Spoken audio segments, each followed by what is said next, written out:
Isaiah chapter 16.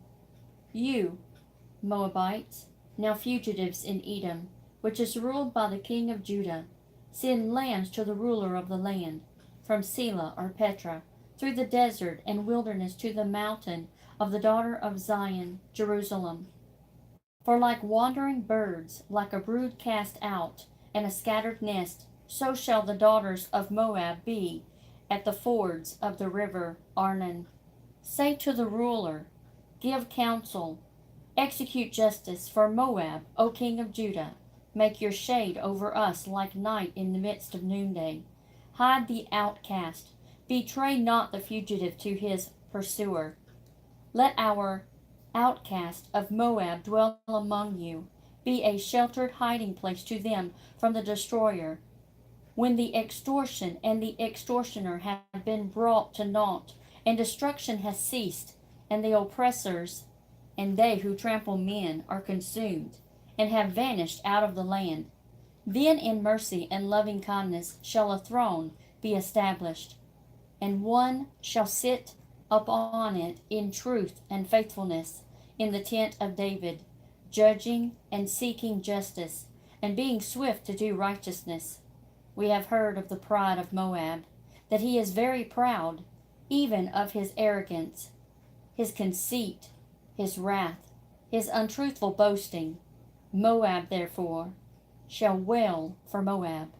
Everyone shall wail for the ruins, flagons of wine, and the raisin cakes of Kirhasheth. You shall sigh and mourn, utterly stricken and discouraged, for the fields of Heshbon languish and wither, and the vines of Sibmah. The lords of the nations have broken down Moab's choice vine branches, which reached even to Jazer. Wandering into the wilderness, its shoots stretched out abroad. They passed over the shores of the Dead Sea. Therefore Isaiah will weep with the weeping of Jazer.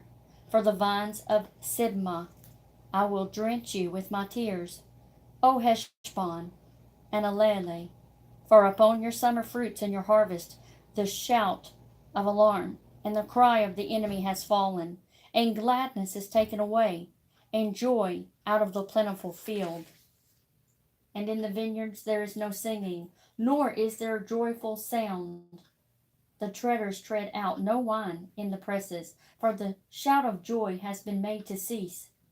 Wherefore my heart sounds like a harp in mournful compassion for Moab, and my inner being goes out for Kirhaseth, for those brick-walled citadels of his. It shall be that when Moab presents himself, when he wearies himself worshipping on the high place of idolatry, he will come to his sanctuary of Shamash, god of Moab, but he will not prevail.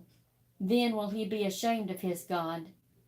This is the word that the Lord has spoken concerning Moab, since that time when Moab's pride and resistance to God were first known.